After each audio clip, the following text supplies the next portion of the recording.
Бүгінгі видеода мен сіздерге тауарлардың неге Алматыға қайтып келгені жайлы айтатын боламын. Бірінші себебі тауардың брак болуы. Өшіріп тастайсызшы, басынан сөйлейінші.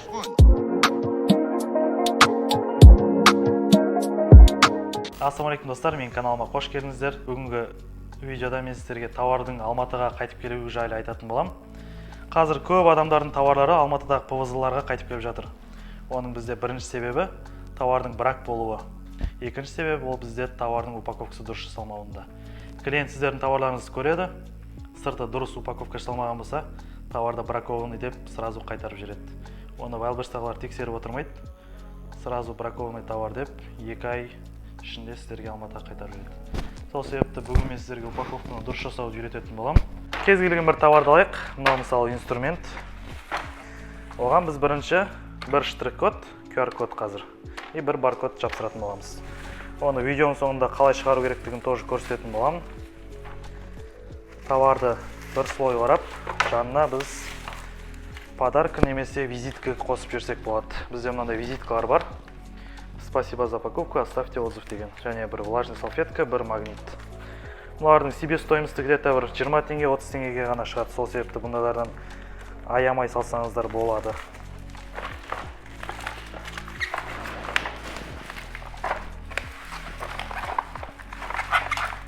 Пупырышный пленка өте арзан тұрады. Дәуір рулоны где-то 12 теңге тұрады, сол себепті аямай орасаңыздар болады. Потом упаковканың сыртынан стрич пленка ораймыз.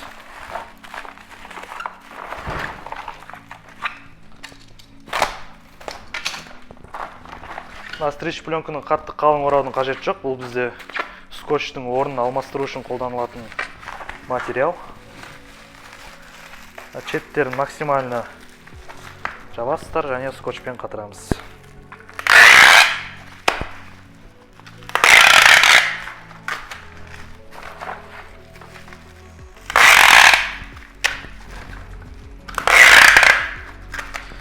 Ешқандай да қиындығы жоқ. Бір товарға бізде 1 минуттай уақытымыз кетті. Және сыртынан біз тағы да бір QR-коды мен бір баркодын жапсыратын боламыз. Баркодын жапсырғанда тоже максимально былай уқалап жіберіңіздер, чтобы клей ажырап кетпес үшін. Бізде бір товардың упаковкасы осылайынан жасалынады. Максимально жақсы жасаудың осы бір жолы. Баркодтарды шығару үшін біз бірінші новыйға түскен заказдардың каждыйына галочка қойып шығамыз. Мына жерден барлығына галочка қойсаңыздар болады, егер сіздерде барлық товар болса. Потом добавить к сборке басасыздар. Товарларыңыз на сборке өтеді. Осы жерден сіздер бірінші создать поставкуды басуларыңыз керек. Мына біріншісі керек емес X. Екінші жіберетін товарлардың каждыйына галочка қойып, оң жағында распечатать лист подбора деген таңдаймыз.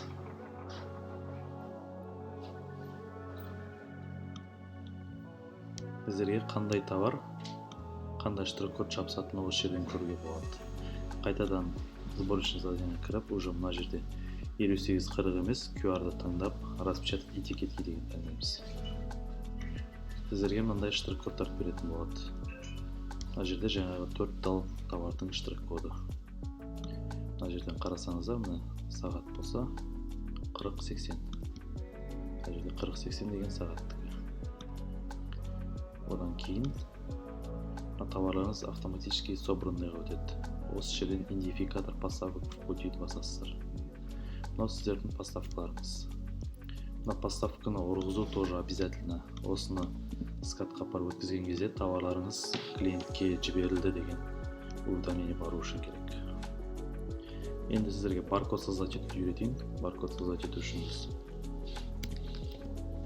barcoder.webcon.ru деген сайтқа кіретін боламыз.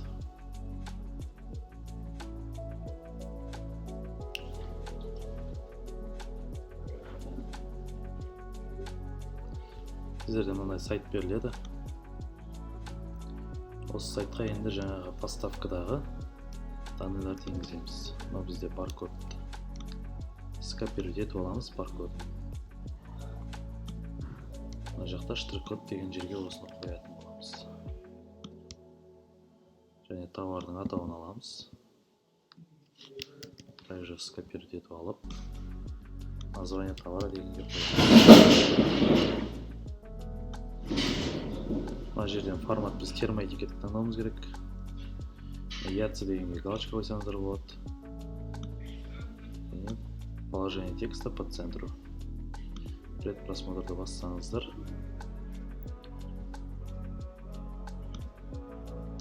Ондай сіздерге баркод беріледі.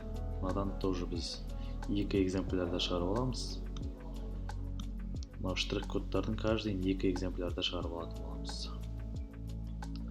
Каждый товарда бір штрих-код, бір баркод товардың өзінде жапсады. Және упаковка жасалып болғаннан кейін сыртында қайтадан бір штрих-код, бір баркод жапсатын болады.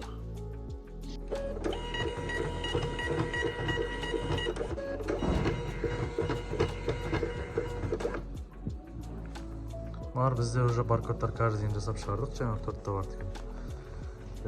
QR кодтары. Сіздерге және Fulfillment услугасы жайлы айта өтейін. Егер сіздің барахолға келетін уақытыңыз болмаса, немесе барахолға келгеннің өзінде материалдарыңыз болмаса, біздің Fulfillmentке хабарлассаңыздар болады. Сіздерге WhatsApp және Instagram парақшасын қалдыратын боламын астында. Видеода көргендеріңіздей барлығын качествоға жұмыс жасаймыз. Және каналға тіркеле кетіңіздер, тағы да қызықты видеолармен бөлісетін боламын. Сау болыңыздар.